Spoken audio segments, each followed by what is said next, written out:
Hello students, welcome to your favourite channel Index classes. मैं हूं धर्मेंद्र वर्मा और आज के इस वीडियो में हम सीखेंगे 9th क्लास के फिजिक्स यानी चैप्टर 1 से स्टार्ट करेंगे और चैप्टर 6 तक लेके जाएंगे, एंड तक लेके जाएंगे। और 1 से स्टार्ट करेंगे, क्या क्या चीजें फर्स्ट चैप्टर में क्या क्या चीजें हैं वो सारी चीजें सारी डिटेल कवर किया जाएगा यहां पे।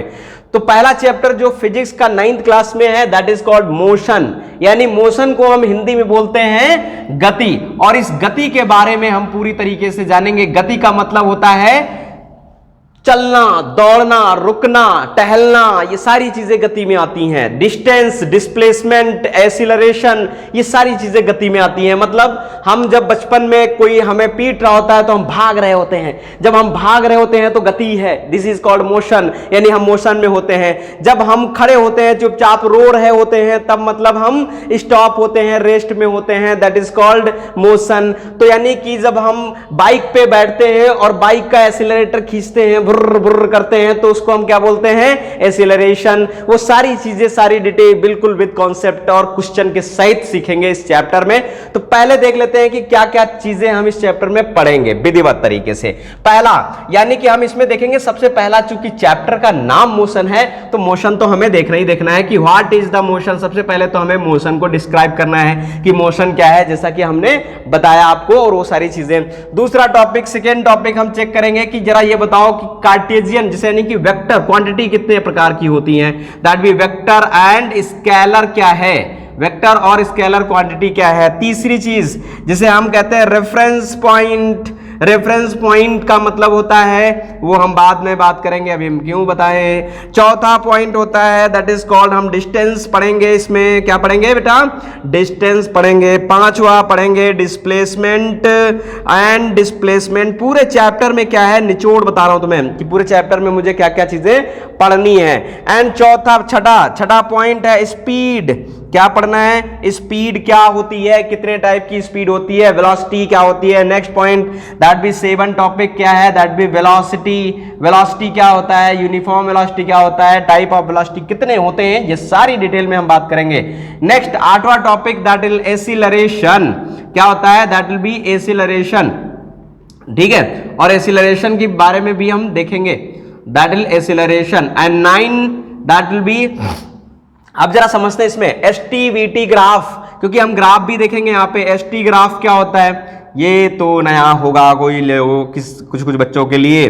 10वां वीटी ग्राफ जिसे हम वेलोसिटी टाइम ग्राफ कहते हैं। और 5 यानी कि 11 रिलेशन बिटवीन द एसटीवीटी जिसे हम इक्वेशंस ऑफ मोशन यानी इक्वेशंस ऑफ मोशन भी बोलते हैं, ये भी देखेंगे हम। And last topic that is circular motion. क्या बोलते हैं? Circular motion. झूला खाए हो ना, तो झूला खाए हो तो सर्कुलर मोशन मतलब आपने किया है, सर्किल में घूमा है। बचपन में हम घुमनी खाते थे, घुमनी, चक्रिया, चक्रिया जिसे कहते हैं, तो वो क्या होता है? That is called circular motion. वो सारी बातें हम करेंगे। तो चलिए देख लेते हैं, जरा एक एक टॉपिक उठाते हैं और एक एक टॉपिक समझते हैं। सबसे पहला टॉपिक क्या है? That is called motion. अब क्या पढ़ाएंगे क्या नहीं पढ़ाएंगे ये हमें भी नहीं पता है, बस स्टार्ट कर रहे हैं, ठीक है ना। तो बस ये समझ लो कि पूरी डिटेल्ड होगा, विद क्वेश्चन होगा, विद कॉन्सेप्ट होगा, तो बस बने रहो। सबसे पहला टॉपिक स्टार्ट करते हैं कि व्हाट इज द मोशन। तो मोशन क्या है? मोशन का मतलब कि अगर कोई भी बॉडी मूव कर रही है अपनी जगह से, मोशन। देखो जरा, हमने कहा कि व्हाट इज द मोशन। सबसे पहला टॉपिक क्या है? मोशन। मोशन क्या है? मोशन का मतलब होता है मूव करना। क्या होता है? मूव करना, यानी कि दौड़ना, यानी कि चलना, यानी कि टहलना। ये सारी चीजें क्या किसके अंतर्गत आएंगी? मोशन के अंतर्गत आएंगी। जैसे एग्जाम्पल फॉर हमने कहा कि एक भाई साहब हैं और ये बंदा है जिसका नाम ए है और ये दौड़ना शुरू करता है। अभी ये कहाँ है? रुका हुआ है। जब कब पे हमने देखना यानी घड़ी देखना शुरू किया, t इक्वल टू कितना? 0 सेकेंड पे। बंदा कहाँ है? यहीं पर है। t इक्वल टू 1 सेकेंड पे। बंदा कहाँ है? यहीं पे है। t इक्वल टू 3 सेकेंड पे। बंदा कहाँ है? यहीं पे है। तो मतलब ये क्या हो गया? दैट बी रेस्ट पे हो गया। जैसे एग्जांपल फॉर, अभी आप कुर्सी पे बैठे हो, 5 मिनट बाद भी आप कुर्सी पे बैठे मिलोगे हमें, इसका मतलब आप कहाँ हो गए? रेस्ट पे हो गए, ठीक है ना। यानी कि रेस्ट हम बात करेंगे, ठीक है ना, रेस्ट पे हो गए। मोशन क्या है? अब ये टहलना शुरू कर दे बच्चे, यानी कि हमने कहा कि t बराबर 0 सेकेंड पे कहाँ है? अभी यहां पर है, 5 मिनट बाद भाई साहब निकल गए खेलने, तो भाई साहब 5 मिनट बाद यहां पहुंच गए, मतलब यहां से यहां पहुंच गए, तो ये क्या कहलाएगा, तुम्हारा मोशन कहलाएगा, मतलब body will be in motion. अगर वो पोजीशन चेंज कर रहा है विद रिस्पेक्ट टू टाइम, तो मतलब क्या है motion, motion is the change of position, change of position with respect to time, change of position with respect to time. और हमारी राइटिंग तो माशाअल्लाह है, तो इसलिए राइटिंग पे मत जाना, यानी change of position with respect to time, यानी टाइम के रिस्पेक्ट में पोजीशन का चेंज होना, that is called motion. I think clear हो गया होगा मोशन क्या है, ठीक है ना। तो चलिए देखते हैं जरा, अब बेसिक पार्ट जो इसका है थोड़ा सा हम समझ लेते हैं कि ये सारी चीजें जैसे वेलोसिटी और डिस्प्लेसमेंट, जो क्वांटिटी यानी कि जिसको हम मेजर कर सकते हैं, क्वांटिटी किसे कहते हैं, सबसे first of thing what is the quantity, ठीक है। तो चाहो तो हेडिंग लगा सकते हो, क्वांटिटी किसे कहते हैं, क्वांटिटी का मतलब होता है जिसको हम मेजर कर सके, ठीक है ना, मेजरेबल क्वांटिटी, यानी कि कौन सी, मेजरेबल क्वांटिटी। तो यानी that quantity which can be measure, यानी कि which can be measure, which can be measure, जिनको मेजर किया जा सकता है, ठीक है। एग्जाम्पल फॉर डिस्टेंस, डिस्टेंस को मेजर किया जा सकता है, बिल्कुल मेजर किया जा सकता है। कहते हो ना कि कितने किलोमीटर है, यानी स्कूल तुम्हारे यहां से कितने किलोमीटर है, 5 किलोमीटर, हमारे यहां से 10 किलोमीटर है, किसी के यहां से 15 किलोमीटर है, लखनऊ कितनी दूर है, 139 किलोमीटर है। तो मतलब ये क्या हो गई तुम्हारी, दैट इज कॉल्ड डिस्टेंस हो गई। और डिस्टेंस क्या है, दिस इज स्केलर क्वांटिटी, ये हम बात करेंगे अभी, लेकिन क्वांटिटी हम मेजर कर सकते हैं, जैसे मास, जैसे वेलोसिटी, जैसे डिस्प्लेसमेंट, ठीक है। ये सारी चीजें क्या है, क्वांटिटी हैं। अब कहो क्वांटिटी है क्या नहीं भाई, अगर हम कहें हमारा रोना या इमोशंस, जिसे हम बोलते हैं ना इमोशंस, कि बंदा दुखी है, क्या है, दुखी है, लेकिन कितना दुखी है बच्चे, कितना किलोग्राम दुखी है या कितना किलोमीटर दुखी है, मेजर कर सकते हो, अनुमान लगा सकते हो। कहते हैं ना कि यार वो बहुत रो रहा था, मतलब बहुत दुखी था। अब कोई नाटक कर रहा हो तो देखते हो ना, एक्टर लोग रो देते हैं, तो मतलब रो देते हैं तो इसका मतलब बहुत ज्यादा दुखी है, ऐसा कुछ नहीं होता है। तो मतलब क्या है, दुखी होने को हम मेजर नहीं कर सकते, कितना दुखी हो, आप खुश हो, बहुत खुश हो, बहुत खुश हो, कितना खुश हो, मेजर नहीं कर सकते हो, तो that is not the quantity, यानी कि उसको हम मेजर नहीं कर सकते हो, क्वांटिटी नहीं होगी। तो वो क्वांटिटी का मतलब है वो यूनिट, यानी कि वो मैग्नीट्यूड, वो चीजें जिनको हम मेजर कर सकें। जैसे फोर्स को हम मेजर किया जा सकता है, फोर्स को हम मेजर कर सकते हैं, लेकिन इमोशंस को मेजर नहीं कर सकते हैं। तो इमोशंस कभी मेजर नहीं किए जाते हैं। क्लियर है, समझ में आ गई बात। तो ये क्या है, दैट इज क्वांटिटी। अब बात करते हैं कि क्वांटिटी कितने टाइप की होती है। डिस्टेंस हो गया, मास हो गया, मास को हम किस में मेजर करते हैं, किलोग्राम में, वेलोसिटी को मीटर पर सेकेंड में, डिस्प्लेसमेंट को मीटर में, ठीक है। तो ये सारी चीजें, अब जैसे हमने कहा हमारे पास 10, हमारा वेट कितना है 50 किलोग्राम, तो मतलब हमारा वेट 50 किलोग्राम, मतलब मास 50 किलोग्राम है, तो मास 50 किलोग्राम है, तो मतलब मास को मेजर किया जा सकता है। अब किसी का मास 60 किलोग्राम हो तो हम कह देंगे कि वो हमसे ज्यादा भारी है। समझ में आ रही बात। तो ये क्या हो जाएगा तुम्हारा, दैट विल बी मास, यानी ये मेजर किया जा सकता है। नाउ चलिए देखते हैं जरा, अगर ये मेजर किया जा सकता है, ये क्वांटिटी है, तो ये क्वांटिटी कितने टाइप की होती है, मींस टाइप ऑफ क्वांटिटी। तो टाइप ऑफ क्वांटिटी हेडिंग लगा सकते हो, that is called type of quantity, ठीक है। तो टाइप ऑफ क्वांटिटी कितने प्रकार की होती है, 3 प्रकार की होती है। कौन कौन सी, पहली वेक्टर होता है, एंड दूसरा स्केलर होता है, एंड तीसरा होता है टेंसर क्वांटिटी। तुम कहोगे बच्चे हम तो पढ़े ही नहीं है, टेंसर क्वांटिटी क्या होती है, टेंसर का मतलब टेंशन देना नहीं, टेंसर का मतलब होता है, हम बताएंगे। पहली चीज देखो, वेक्टर क्वांटिटी, दूसरा स्केलर क्वांटिटी, तीसरा टेंसर क्वांटिटी। वेक्टर क्वांटिटी क्या होती है, क्वांटिटी में 2 चीजें होती हैं, क्वांटिटी में 2 चीजें होती हैं, एक मैग्नीट्यूड एंड दूसरा डायरेक्शन। तो अगर ये मैग्नीट्यूड है भाई साहब, यानी कि अगर कोई ऐसी क्वांटिटी है जिसमें मैग्नीट्यूड है, मैग्नीट्यूड का मतलब क्या होता है, मैग्नीट्यूड की मतलब यूनिट, यानी कि मात्रा कितनी है उसकी। जैसे एग्जांपल फॉर हमारा वेट कितना 50 किलोग्राम, तो 50 इज द मैग्नीट्यूड, ठीक है। 50 क्या होगा, मैग्नीट्यूड। एंड दूसरा डायरेक्शन, यानी कि वेक्टर क्वांटिटी क्या होगी, मैग्नीट्यूड होना चाहिए, ठीक है, डायरेक्शन होना चाहिए, एंड एक और चीज होनी चाहिए, क्या, वेक्टर लॉ को फॉलो करना चाहिए। क्या होता है, वेक्टर लॉ को फॉलो करना चाहिए। यहां पर बच्चे कई सारे नहीं समझ पाए होंगे कि वेक्टर लॉ को फॉलो करने का मतलब क्या है। कि वेक्टर लॉ को फॉलो करने का मतलब है कि ये जब इसका अलजेब्रिक समेशन यानी इसका जो समेशन होगा, दो यूनिट को जोड़ा जाएगा, तो हम डायरेक्ट नहीं जोड़ सकते हैं, अलजेब्रिकली नहीं जोड़ सकते हैं। अभी हम बात कर लेंगे, ठीक है ना, वेक्टर में। दूसरा देखो जरा, यहां पे 3 पॉइंट्स का होना जरूरी है, मैग्नीट्यूड, डायरेक्शन, वेक्टर लॉ को यानी वेक्टर लॉ को फॉलो करना चाहिए, ठीक है ना। दूसरा यानी कि फॉलो द वेक्टर लॉ, ठीक है। And scalar quantity, what is the scalar quantity? Scalar quantity में मैग्नीट्यूड तो होगा बट डायरेक्शन नहीं होगा। तो मैग्नीट्यूड होगा लेकिन डायरेक्शन केवल मैग्नीट्यूड होगा। There are only magnitude, direction है ही नहीं, ठीक है। वेलोसिटी, जैसे एग्जांपल फॉर वेलोसिटी, वेलोसिटी में डायरेक्शन भी है, डिस्प्लेसमेंट में डायरेक्शन भी है एंड मैग्नीट्यूड भी है, ठीक है। लेकिन mass is the example of scalar quantity. तो मास में क्या है, हम जैसे कहें 50 किलोग्राम मेरा मास है, तो 50 किलोग्राम पे भाई साहब मास तो है लेकिन उसका डायरेक्शन नहीं है, तो that is called scalar quantity. Now what is the tensor quantity, जो कि तुम्हारे किसी भी बुक में नहीं मिलेगा 9th क्लास के, लेकिन फर्स्ट ईयर में आते आते इसको सीख जाओगे तुम। फर्स्ट ईयर में कहीं ना कहीं डिस्कशन मिल जाता है, फर्स्ट ईयर में तो बहुत सारा डिस्कशन है वेक्टर का।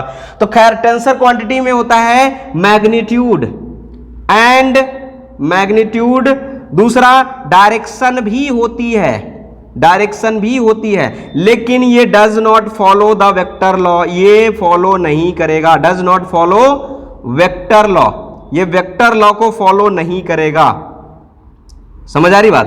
तो यानी वेक्टर लॉ को फॉलो नहीं करेगा, तो this is called tensor quantity. Vector quantity में क्या होता है, मैग्नीट्यूड होता है, डायरेक्शन होता है, वेक्टर लॉ को फॉलो करता है। स्केलर क्वांटिटी में सिर्फ और सिर्फ मैग्नीट्यूड होता है एंड टेंसर क्वांटिटी में क्या होता है, that is magnitude and direction दोनों होते हैं, बट ये वेक्टर लॉ को फॉलो नहीं करता है। तो ये थोड़ा सा अलग है, डिफरेंस है, मैं बात करूंगा, ठीक है ना। चलिए देख लेते हैं जरा, यहां पे इसको हम स्केलर भी कहते हैं कहीं कहीं पर, ठीक है। तो चलिए एक एक चीज देख लेते हैं। वेक्टर क्वांटिटी क्या होती है? वेक्टर क्वांटिटी हेडिंग डालो भैया जल्दी जल्दी से। That is vector quantity. Vector quantity का मतलब होता है ऐसी क्वांटिटी जिसमें डायरेक्शन और मैग्नीट्यूड दोनों हो, यानी magnitude plus direction plus vector, यानी कि लॉ ऑफ वेक्टर लॉ को फॉलो करना चाहिए, फॉलो वेक्टर लॉ।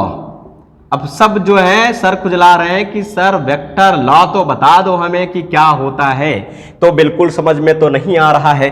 तो जरा देखो यहाँ पे वेक्टर लॉ क्या होता है, जैसे एक एग्जांपल फील कराता हूं मैं, महसूस कराता हूं। जैसे हमने कहा यहां पर जो है एक बॉडी है जो कि 10 किलोग्राम की बॉडी है, और ये बॉडी नहीं है, ये हमने मान लिया कि जो है काजू कतली की बर्फी है, टुकड़ा है काजू कतली का, और दो बच्चे हैं जो आपस में झगड़ रहे हैं, और एक कह रहा है हम ले जाएंगे और एक कह रहा है नहीं हम ले जाएंगे।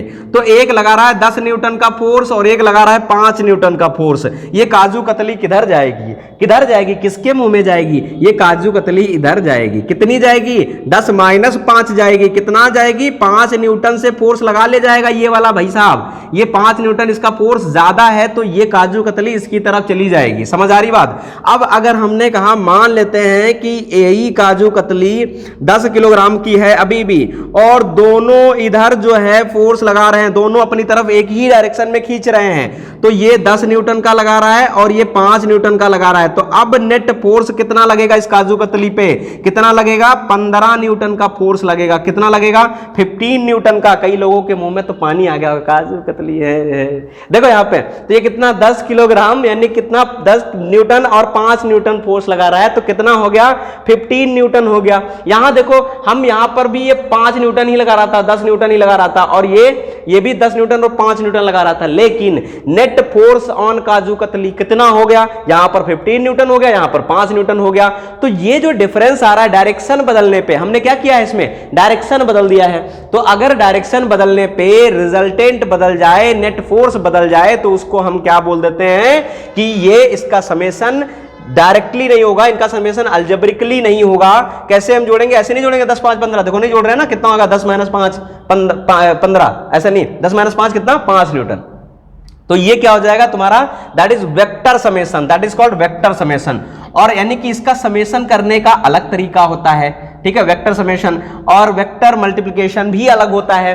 तो ये सारी चीजें, सारी डिटेल हम फर्स्ट ईयर में सीखेंगे, अभी सीखने की जरूरत नहीं है। तो यहां पर देखो जरा एग्जांपल्स देख लेते हैं। मैंने यहां पर थोड़ा सा एक्सप्लेन कर दिया है कि वेक्टर लॉ को फॉलो करेगा, और वेक्टर लॉ को फॉलो करने का मतलब जैसे इसमें हमने देखा कि यहां पर भाई 10 न्यूटन इधर लग रहा था और 5 न्यूटन इधर लग रहा था, तो नेट फोर्स कितना था, दैट भी 5 न्यूटन था इस बॉडी पे, ठीक है।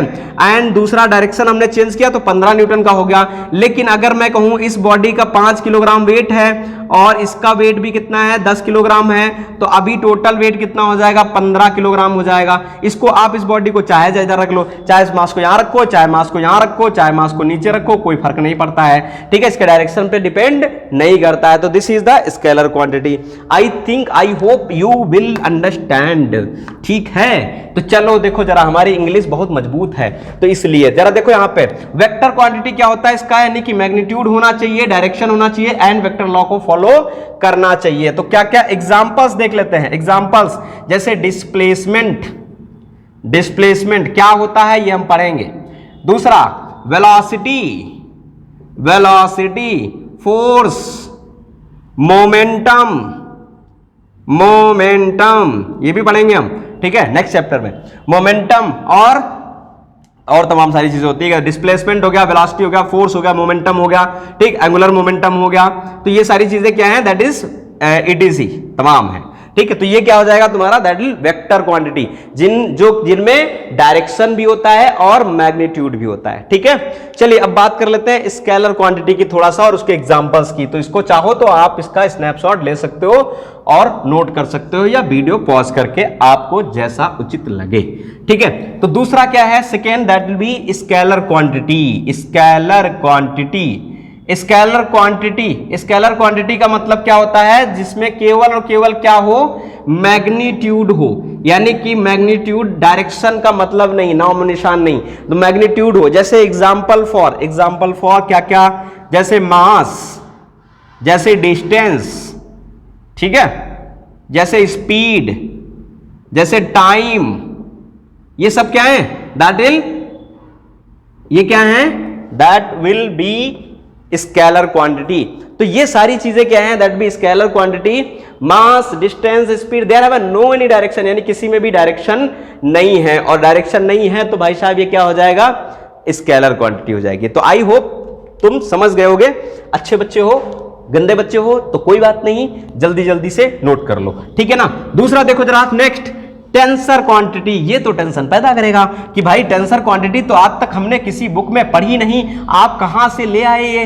तो बेटा आगे बढ़ोगे तो टेंसर क्वांटिटी पढ़ोगे, और 9th में अभी छोटे हो थोड़ा सा, तो इसलिए टेंसर क्वांटिटी कोई नहीं पढ़ा रहा है, तो खैर हम पढ़ा दे रहे हैं। तो टेंसर क्वांटिटी का मतलब क्या होता है, जिसमें क्या क्या चीजें होनी चाहिए, मैग्नीट्यूड होता है, क्या होता है, मैग्नीट्यूड होता है, और क्या होता है, डायरेक्शन होता है, और क्या होता है, और होता है कुछ नहीं, लेकिन इसमें जब मैग्नीट्यूड भी हो गया, डायरेक्शन भी हो गया, तो वेक्टर होना चाहिए, नहीं, एक चीज नहीं करता है ये, not follow the vector law, ये वेक्टर लॉ को फॉलो नहीं करता है, not follow the vector law. इसका एग्जांपल बताऊंगा मैं, ठीक है, वेक्टर लॉ एग्जांपल जरा देखो यहां पे, एग्जांपल कहोगे कि ये कैसे, एग्जांपल करंट, इलेक्ट्रिक करंट जिसे कहते हो ना, that is called electric current. Electric current जो है, करंट सब लोगों ने देखा होगा, देखा तो किसी ने नहीं होगा, हमने भी नहीं देखा भैया, इलेक्ट्रिक करंट देखा नहीं होगा, महसूस कर सकते हो इलेक्ट्रिक करंट को, झटका लगेगा, झटका लगेगा, अगर तार पकड़ लिए ना तो झटका लगेगा बढ़िया सा। इलेक्ट्रिक करंट, इलेक्ट्रिक करंट क्या है, इलेक्ट्रिक करंट में मैग्नीट्यूड भी है। जैसे एग्जांपल, तुम्हारे यहाँ कोई वायरिंग करने वाला आया और बल्ब जोड़ रहे हैं, यहां से वायर निकाला और उसने एक बल्ब जोड़ दिया यहां पे, ठीक है, और इसको दूसरा तार यहां से लेके आया, यहां पर जोड़ दिया, और यहां पर दोनों तार जोड़ दिए, तीसरा एक और तार यहां से ऐसे निकाल दिया। अब जरा समझो यहां पे, इसमें करंट जो आएगी, यानी कि इस वायर में मान लेते हैं ये क्या है, रेजिस्टेंस है, अभी नहीं समझ पाओगे कोई दिक्कत नहीं है, अब भी ऐसे समझ लो, दो वायर हैं, इसमें करंट कितनी है, I1 है, यहां पर करंट कितनी आ रही है, I2 आ रही है। इस वायर में करंट I1 आ रही है इस डायरेक्शन में, और इसमें करंट I2 आ रही है इस डायरेक्शन में, तो I1 प्लस I2 यानी कि जो इधर करंट जाएगी वो कितनी जाएगी, I1 प्लस I2 जाएगी। कितनी जाएगी, I1 प्लस I2 जाएगी। ठीक है, या ऐसे समझ लो, तुम्हारे यहां जो सर्किटिंग करने आता है कोई ऐसे करता है कि 3 वायर लिया और 3 वायर को किसी एंगल पे जोड़ दिया। ठीक है, हमारे यहां देखो जरा, कोई एंगल पे नहीं जोड़ा है, सब सीधे समेट दिए हैं। मैं दिखाता हूं तुम्हें, देखो यहां पे ये मार सब वायर पैर पड़े, जुटे जोड़े पड़े हैं। ठीक है ना, मैं हाथ नहीं लगाऊंगा, करंट मार देगा। देखो जरा यहां पे, तो ये क्या है, देखो ये जो है कई सारे वायर जो तार जोड़ दिए, ऐसे लपेट दिए। ठीक है ना, तो इनमें कोई डायरेक्शन फिक्स नहीं है, लेकिन करंट का डायरेक्शन होता है किधर से, पॉजिटिव टर्मिनल से नेगेटिव टर्मिनल की तरफ। समझ में आ रही बात, तो डायरेक्शन तो होता है, लेकिन फिर जो है ये वेक्टर क्वांटिटी क्यों नहीं है, क्योंकि यहां पर चाहे इसका डायरेक्शन कुछ भी कर ले। अभी कितना है, देखो I1 plus I2, this is algebraic summation. सीधा सीधा जैसे जोड़ते हो ना, वो अलजेब्रिक समेशन है। तो अगर अलजेब्रिक समेशन है तो वेक्टर लॉ को फॉलो नहीं करेगा, क्योंकि इसमें तो वेक्टर समेशन होना चाहिए, डायरेक्शन पे डिपेंड करना चाहिए।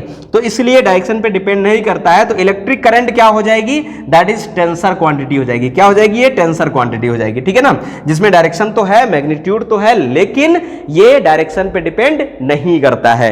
दूसरा इसमें pressure is also a tensor quantity. Pressure क्यों टेंसर क्वांटिटी है, जरा देखो यहां पे, अगर बैलून आप फुलाओ, खूब भरते हो ना, उसमें गैस हवा भरते हो, हवा भरोगे तो बैलून फूलेगा, कुप्पा होगा, और जब फूल जाएगा तो उसके चारों तरफ परपेंडिकुलर फोर्स लग रहा होता है बाहर की तरफ, तो उसमें जो है प्रेशर जो होता है बाहर की तरफ होता है। ठीक है, सरफेसियल, यानी कि प्रेशर क्या होता है, P is equal to force per unit area, एक यूनिट एरिया पे लगने वाला फोर्स। तो ये क्या है, दैट इज प्रेशर है। तो प्रेशर अलग अलग डायरेक्शन में होता है और वो वेरिएबल होता है, वो चेंज होता रहता है, उस पर डिपेंड नहीं करता। वो किस पे डिपेंड करता है, फोर्स और एरिया के मैग्नीट्यूड पे डिपेंड करता है। तो दिस, इसलिए ये क्या हो जाएगा, टेंसर क्वांटिटी हो जाएगी। समझ में आ गई बात, तो आई थिंक ये समझ में आ गया होगा। तो इसके एग्जांपल्स क्या क्या होंगे, इसके एग्जांपल, एक तो फर्स्ट एग्जांपल होगा करंट, एंड दूसरा क्या होगा, सेकेंड जो होगा इसका, दैट विल बी प्रेशर। तो दिस विल बी क्या होगा, that will be examples of tensor quantity. तो I think, I hope you will understand. ठीक है, चलो ठीक है, समझ में आ गई होगी बात। अब जरा देख लेते हैं, नेक्स्ट जो है हम पढ़ेंगे, that will be called reference frame. हाँ, क्या पढ़ेंगे, रेफरेंस फ्रेम। और रेफरेंस फ्रेम जो है बेटा हम पढ़ेंगे नेक्स्ट लेक्चर में। रेफरेंस फ्रेम क्या पढ़ेंगे, नेक्स्ट लेक्चर में पढ़ेंगे। तो अभी तो हमने जस्ट वेक्टर और स्केलर क्वांटिटी, ये पहला लेक्चर है, तो बने रहो और देखते रहो, ये पूरा चैप्टर कवर किया जाएगा। ठीक है, फिजिक्स, केमिस्ट्री, मैथ, बायोलॉजी, सब नहीं मैथ बायोलॉजी नहीं, मैथ नहीं, ठीक है, फिजिक्स, केमिस्ट्री एंड बायोलॉजी। हाँ ठीक है, तो ये कवर किया जाएगा। फिजिक्स में टेंशन ना लो, बायोलॉजी में पढ़ाऊंगा नहीं, क्योंकि मैं बहुत बुरा पढ़ाता हूं, केमिस्ट्री पढ़ाता ही नहीं हूं यार। ठीक है, केमिस्ट्री एंड बायोलॉजी कोई और पढ़ाएगा, बढ़िया टीचर पढ़ाएगा। ठीक है, तो बहुत बहुत धन्यवाद।